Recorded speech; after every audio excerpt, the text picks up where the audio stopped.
अध्याय 10 अपवाद के आधार पर प्रबंधन।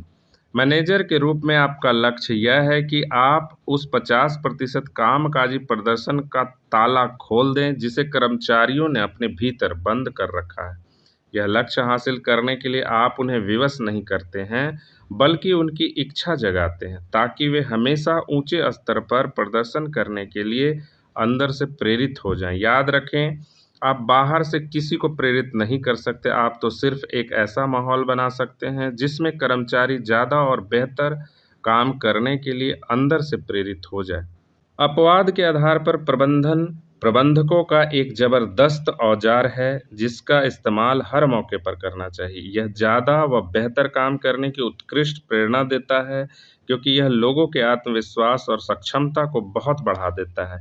इससे आप भी ज़्यादा काम कराने में सक्षम बनते हैं। इससे आप अपनी प्रबंधकीय तथा व्यक्तिगत योग्यताओं को भी उतने ही गुना बढ़ा सकते हैं जितने लोग आपके अधीन काम कर रहे हैं।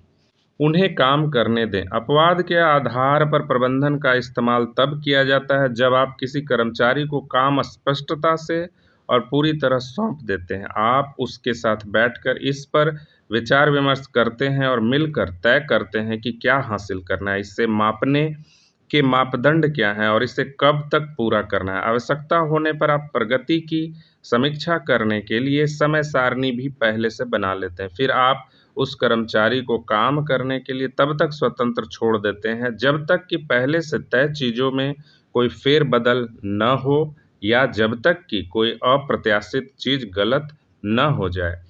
वह कर्मचारी आपको तभी कुछ बताएगा जब कोई चीज़ योजना से भिन्न होगी। जब तक हर चीज़ सुचारू रूप से चल रही है और काम समय सीमा में हो रहा है, तब तक कोई चीज़ बताने या जानकारी देने की ज़रूरत नहीं है। अगर वह आपको कुछ नहीं बताता, तो आप सुरक्षित तौर पर यह मान सकते हैं कि हर चीज़ योजना के अनुसार हो रही है।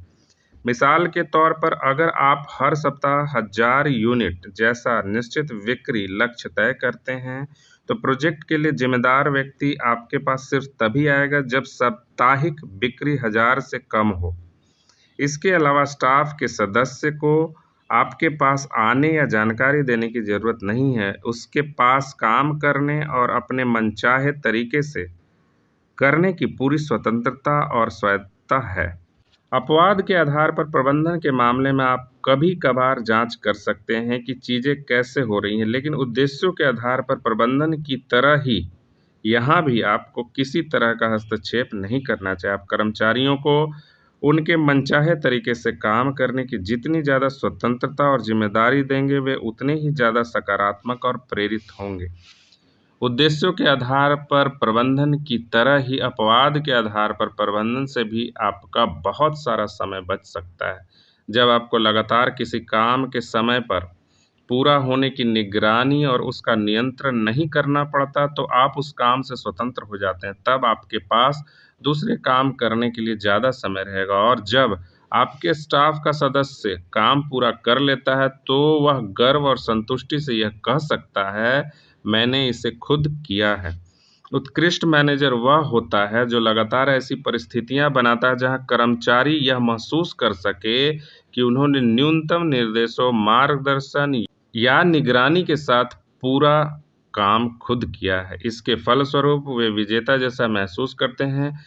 वे सकारात्मक और खुश महसूस करते हैं। वे और भी ज़्यादा काम करने तथा ज़्यादा बड़े लक्ष्य हासिल करने के बारे में प्रोत्साहित हो जाते हैं। कन्फ्यूशियस ने कहा था, उत्कृष्ट लीडर की निशानी यह है कि काम पूरा होने पर लोग कहें, हमने इसे खुद किया था। अपवाद के आधार पर प्रबंधन एक ऐसा साधन है जिसका इस्तेमाल आप अपने प्रबंधन लक्ष्य हासिल करने के लिए नियमित रूप से कर सकते हैं। जाहिर है कि इसका इस्तेमाल सबसे क्षमतावान कर्मचारियों के साथ किया जाता है, जैसा उद्देश्यों के आधार पर प्रबंधन में होता है। आप इस तकनीक का इस्तेमाल सिर्फ तभी करते हैं जब कर्मचारियों ने किसी काम को निरंतर और अच्छी तरह करने की योग्यता दिखा दी हो और साबित कर दिया हो।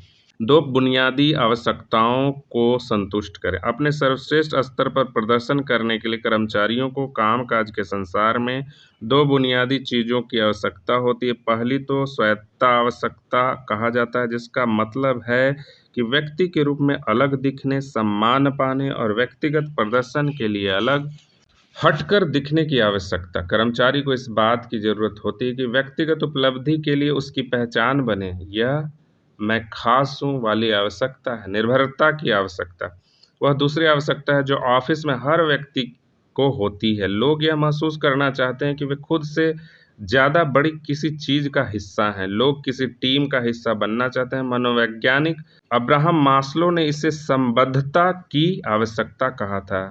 यह ऑफिस में लोगों के समूह के हिस्से के रूप में पहचाने और स्वीकार किए जाने की आवश्यकता है। अच्छे संगठन और अच्छे मैनेजर ऐसे माहौल बनाते हैं जहां लोग एक तरफ तो स्वायत्त और महत्वपूर्ण महसूस करें, लेकिन उनकी निर्भरता की आवश्यकता भी इस भावना से संतुष्ट हो जाए कि वे किसी टीम या ज़्यादा बड़े संगठन का हिस्सा हैं। उत्कृष्ट कंपनियों में पुरस्कार तंत्र सिर्फ स्वायत्त या व्यक्तिगत प्रदर्शन को पुरस्कृत करने के लिए नहीं बनाए जाते, बल्कि वे टीम के प्रदर्शन को पुरस्कृत करने के लिए भी बनाए जाते हैं। उद्देश्यों के आधार पर प्रबंधन और अपवाद के आधार पर प्रबंधन दो ऐसी नीतियां हैं जो कर्मचारियों को बुनियादी स्वायत्तता की आवश्यकता को संतुष्ट करने की अनुमति देती है, जिससे वे सर्वोच्च प्रदर्शन करने के लिए प्रेरित होते हैं। कार्य अभ्यास पहला, अपने स्टाफ के साथ अपवाद के आधार पर प्रबंधन नीति के इस्तेमाल का हर अवसर खोजें। कोई